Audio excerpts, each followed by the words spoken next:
السلام علیکم ورحمۃ اللہ وبرکاتہ۔ الحمد للہ وحدہ والصلاة والسلام علی من لا نبی بعدہ، اما بعد۔ اہم دینی اسباق میں ہمارا یہ 66 نمبر درس ہے اور جنازے کے مسائل چل رہے ہیں۔ کفار و منافقین کی نماز جنازہ یا ان کے لیے دعا استغفار قطعاً ناجائز ہے۔ اللہ تعالیٰ کا فرمان سورہ توبہ آیت نمبر 84، اللہ تعالیٰ فرماتے ہیں وَلَا تُصَلِّ عَلَىٰ أَحَدٍ مِّنْهُمْ مَاتَ أَبَدًا وَلَا تَقُمْ عَلَىٰ قَبْرِهِ، ان میں سے کوئی مر جائے تو آپ صلی اللہ علیہ وسلم اس کے جنازے کی ہرگز نماز نہ پڑھیں اور نہ اس کی قبر پر کھڑے ہوں۔ دوسری آیت سورہ توبہ کی 113 نمبر آیت ہے، اللہ تعالیٰ فرماتے ہیں مَا كَانَ لِلنَّبِيِّ وَالَّذِينَ آمَنُوا أَن يَسْتَغْفِرُوا لِلْمُشْرِكِينَ وَلَوْ كَانُوا أُولِي قُرْبَىٰ، نبی صلی اللہ علیہ وسلم اور دوسرے مسلمانوں کے لیے جائز نہیں کہ مشرکین کے لیے مغفرت کی دعا کریں اگرچہ وہ قریبی رشتہ دار ہی ہوں۔ امام نووی کہتے ہیں کافر کی نماز جنازہ اس کے لیے بخشش کی دعا کرنا نص قرآن اور اجماع امت کی وجہ سے حرام ہے، اور یہی بات درست ہے جیسا کہ شیخ البانی کا بھی یہی قول ہے۔ جسے شرعی حد لگی ہو، دوسرا مسئلہ، اس کی نماز جنازہ پڑھی جائے گی۔ جابر رضی اللہ تعالیٰ عنہ سے روایت ہے کہ ایک شخص نے زنا کا اعتراف کیا، پھر اسے رجم کر دیا گیا حتیٰ کہ وہ مر گیا۔ فقال له النبی صلی اللہ علیہ وسلم خیرا وصلی علیہ، تو آپ نے اس کی نماز جنازہ پڑھی، اور یہ روایت جو ہے صحیح بخاری میں ہے۔ اور اسی طرح وہ غامدیہ عورت جس کو رجم کرنے کا حکم دیا گیا، اس میں بھی آپ نے اس کی بھی نماز جنازہ پڑھائی، اور یہ روایت جو ہے صحیح مسلم کے اندر ہے۔ تو گناہگار مسلمان کی نماز جنازہ جو ہے وہ پڑھی جائے گی اگرچہ اس پہ حد لگی ہو، جس طرح زنا ہے یا چوری وغیرہ ہے یا کوئی بڑا کبیرہ گناہ بھی کیا ہو۔ بچے کا جنازہ، اگر بچہ مردہ پیدا ہو تو اس کا کیسے جنازہ پڑھا جائے گا؟ صحیح ابو داؤد کے اندر مغیرہ بن شعبہ سے مروی ہے کہ رسول اللہ صلی اللہ علیہ وسلم نے فرمایا وَالطِّفْلُ يُصَلَّى عَلَيْهِ، بچے کی نماز جنازہ پڑھی جا سکتی ہے۔ اور ایک روایت میں یہ لفظ ہے وَالسَّقْطُ يُصَلَّى عَلَيْهِ، ناتمام بچے کی نماز جنازہ پڑھی جا سکتی ہے۔ اور صحیح مسلم میں عائشہ رضی اللہ تعالیٰ عنہ سے مروی ہے کہ آپ صلی اللہ علیہ وسلم کے پاس انصاریوں کا ایک فوت شدہ بچہ لایا گیا، فصلی علیہ، آپ نے اس پہ نماز جنازہ پڑھی۔ جس بچے کے 4 ماہ مکمل ہو چکے اس میں روح پھونک دی گئی ہو، پھر وفات پائے تو تاہم اس مدت سے پہلے اگر کسی صورت میں ساقط ہو جائے تو اس کی نماز جنازہ نہیں پڑھی جائے گی، کیونکہ 4 ماہ کی عمر، 4 ماہ جب مکمل ہو جاتے ہیں حمل کو تو اس میں روح پھونک دی جاتی ہے اور اسے میت ہی کہا جائے گا، اور اس سے پہلے جو ہے وہ بچہ اس میں روح نہیں پھینکی گئی تو پھونکی گئی، لہٰذا اس کا نماز جنازہ نہیں ہوگا۔ 4 ماہ سے حمل جو ہے 4 مہینے سے اگر پہلے گر جائے تو نماز جنازہ نہیں ہوگا، اس کے بعد ہو تو نماز جنازہ پڑھا جا سکتا ہے۔ جیسا کہ عبداللہ ابن مسعود رضی اللہ عنہ کی حدیث میں یہ ثابت ہے کہ بچہ جب اپنی ماں کے پیٹ میں 4 ماہ کی عمر کو پہنچتا ہے تو ينفخ فیہ الروح، اس میں روح پھونک دی جاتی ہے، اور یہ بخاری کے اندر ہے کتاب بدء الخلق میں۔ اور ایک روایت میں یہ بوقت ضرورت مسجد میں بھی نماز جنازہ پڑھی جا سکتی ہے۔ اصل نماز جنازہ جو ہے وہ باہر، جیسے عید کی نماز باہر گراؤنڈ میں پڑھی جاتی ہے، نماز جنازہ بھی اسی طرح گراؤنڈ میں پڑھی جائے، لیکن اگر بارش یا کوئی جگہ میسر نہ ہو تو مسجد میں بھی نماز پڑھی جا سکتی جنازے کی۔ عائشہ رضی اللہ تعالیٰ عنہ سے مروی ہے کہ واللہ کہتی ہیں لقد صلی رسول اللہ صلی اللہ علیہ وسلم علی ابنی بیضاء فی المسجد، اللہ کی قسم رسول اللہ صلی اللہ علیہ وسلم نے بیضاء کے دونوں بیٹوں کی نماز جنازہ مسجد میں ادا فرمائی، اور یہ صحیح مسلم میں ہے۔ عمر رضی اللہ عنہ کی نماز جنازہ مسجد میں پڑھی گئی، اور یہ روایت موطا امام مالک میں ہے۔ حضرت عمر رضی اللہ تعالیٰ نے حضرت ابوبکر رضی اللہ تعالیٰ عنہ کی نماز جنازہ مسجد میں ادا فرمائی، اور یہ مصنف عبدالرزاق میں ہے، اور اس کے جمہور علماء امام احمد شافعی اس کے قائل ہیں۔ امام ابو حنیفہ اور امام مالک جو ہیں وہ کہتے ہیں کہ مسجد میں نماز جنازہ پڑھنا مکروہ ہے۔ یہ روایات صحیح ہیں، لہذا کراہت ثابت نہیں ہوتی، تو جائز ہے مسجد میں بھی نماز جنازہ ادا ہو سکتی ہے۔ لیکن شیخ البانی کہتے ہیں مسجد میں نماز جنازہ جائز تو ہے، لیکن افضل یہ کہ مسجد سے باہر جنازگاہ میں یعنی باہر جا کے نماز ادا کی جائے، جیسا کہ اکثر بیشتر نبی علیہ السلام کا یہی عمل ہے۔ امام بخاری نے اس طرح باب باندھا ہے الصلاۃ علی الجنائز بالمصلی والمسجد، یعنی جنازے کے اوپر نماز جنازہ مسجد میں اور باہر مصلی میں یعنی جنازگاہ میں دونوں پہ یہ دونوں مسئلوں کا استنباط کیا ہے امام بخاری نے، اور مسجد دونوں جگہ نماز جنازہ ادا کرنا درست ہے۔ قبروں کے درمیان نماز جنازہ جائز نہیں ہے۔ انس رضی اللہ تعالیٰ عنہ سے مروی ہے کہ ان نبی صلی اللہ علیہ وسلم نہا ان یصلی علی الجنازۃ بین القبور، آپ نے قبروں کے درمیان کھڑے ہو کر نماز جنازہ پڑھنے سے منع فرمایا ہے، اور یہ روایت جو ہے طبرانی اوسط کے اندر ہے، اور امام حیثمی رحمہ اللہ نے اسے حسن کہا ہے، اور شیخ البانی نے بھی اس کی موافقت کی ہے، احکام الجنائز میں حسن کہا ہے۔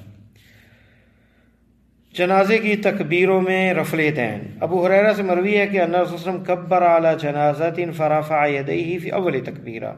ابو ہریرہ سے روایت ہے کہ آپ نے جب نماز جنازہ کی تکبیر کی تو پہلی تکبیر میں رفع الیدین کی، دونوں ہاتھ اٹھائے، ووضع الیمنی علی الیسری، دائیں ہاتھ بائیں ہاتھ پہ رکھا۔ تو یہ روایت جو ہے یہ ترمذی کے اندر ہے، دارقطنی اور امام بہقی نے بھی اسے ذکر کیا ہے۔ تو معلوم یہ ہوا کہ نبی صلی اللہ علیہ وسلم سے پہلی تکبیر کے ساتھ ہی رفع الیدین کرنا ثابت ہے۔ البتہ حضرت عبداللہ ابن عمر رضی اللہ تعالیٰ عنہما کے متعلق مروی ہے کہ وہ نماز جنازہ کی ہر تکبیر کے ساتھ رفع الیدین کیا کرتے تھے، اور یہ بخاری کے اندر ہے کتاب الجنائز میں، باب سنت صلاۃ علی الجنائز۔ تو اس میں عبداللہ ابن عمر کا یہ اثر ہے کہ وہ اس طرح کرتے تھے، اور عبداللہ ابن عمر نے اللہ کے نبی صلی اللہ علیہ وسلم کو ایسے کرتے دیکھا ہوگا، اس لیے وہ کرتے ہیں، کیونکہ عبداللہ ابن عمر نبی علیہ السلام کی سنت کی اتباع میں بڑے مشہور تھے۔ تو مرفوعاً تو روایت نہیں، اس لیے بعض نے رفع الیدین نہ کرنے کا کہا تکبیرات میں، کیونکہ مرفوعاً یعنی آپ صلی اللہ علیہ وسلم سے کوئی حدیث ثابت نہیں، لیکن یہ صحابی کا اثر جو ہے جو کرتے ہیں رفع الیدین، جمہور علماء امام احمد، امام شافعی، وہ کہتے ہیں انسان کو ہر تکبیر میں رفع الیدین کرنا چاہیے، اور دلیل یہ عبداللہ ابن عمر کا اثر۔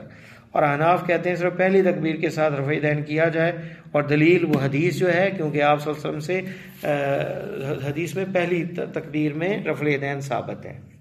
تو یہ وجہ اختلاف ہے دونوں میں۔ تو بہرحال نماز جنازہ ہو جاتی ہے، ہر تکبیر پہ رفع الیدین کرنے پہ جس کا دل مطمئن ہو کہ یہ سنت ہے، عبداللہ ابن عمر نے ایسا رضی اللہ تعالیٰ عنہما نے ایسا کیا تو کر لے، اور جو اس چیز پہ جس کا دل مطمئن ہو کہ آپ صلی اللہ علیہ وسلم نے صرف پہلی تکبیر پہ رفع الیدین کیا ہے اور آپ سے ثابت نہیں ہے باقی تکبیرات پہ رفع الیدین کرنا، تو اس لیے پہلی تکبیر پہ رفع الیدین کیا ہے، تو اس میں بھی کوئی حرج نہیں۔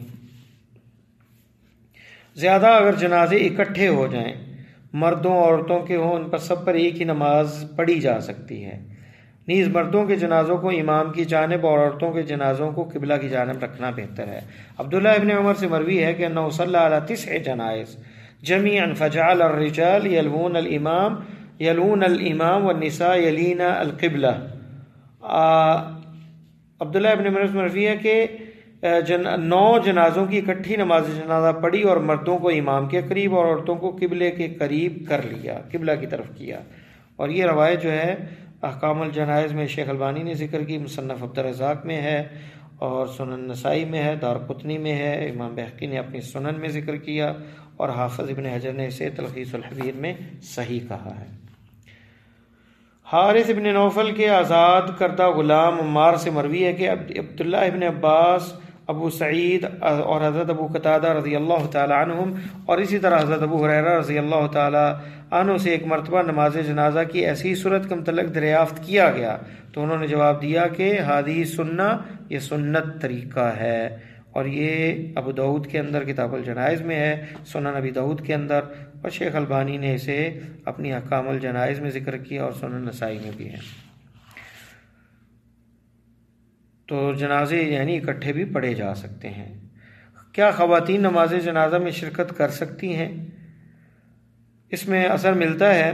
کہ خواتین نماز جنازہ میں شریک ہو سکتی ہیں، لیکن جنازے کے پیچھے چل کر جانا ان کے لیے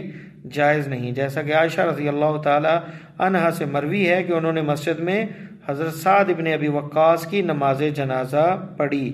اور یہ صحیح مسلم کے اندر ہے، اور اسی طرح ابو داؤد، جامع ترمذی اور سنن نسائی اور ابن ماجہ اور موطا امام مالک اور امام طحاوی کی شرح معانی الاثار میں یہ روایت موجود ہے۔ تو یعنی عورتیں اگر مسجد میں ہیں، خاص کر اعتکاف بیٹھی ہیں، نماز پڑھ رہی ہیں، جامع مسجد ہے، جنازہ وہاں ہو رہا ہے، تو وہاں پہ نماز جنازہ میں شرکت کر سکتی ہیں۔ اور اسی طرح شیخ بن باز رحمہ اللہ کہتے ہیں خواتین کے لیے نماز جنازہ میں شرکت تو ثابت ہے، لیکن وہ جنازوں کی تدفین کے لیے نہیں چلیں گی، کیونکہ اس سے نبی علیہ السلام نے منع فرمایا ہے۔ ام عطیہ کہتی ہیں کہ نہینا عن اتباع الجنائز ولم یعزم علینا، عورتوں کو جنازے کے ساتھ چلنے سے منع کیا گیا مگر تاکید سے منع نہیں ہوا، اور یہ بخاری اور سنن ابن ماجہ کے اندر اور مسند احمد کے اندر یہ روایت موجود ہے۔ نماز جنازہ کے لیے صفیں طاق ہونی چاہیے، اس پہ کوئی صحیح دلیل نہیں، صرف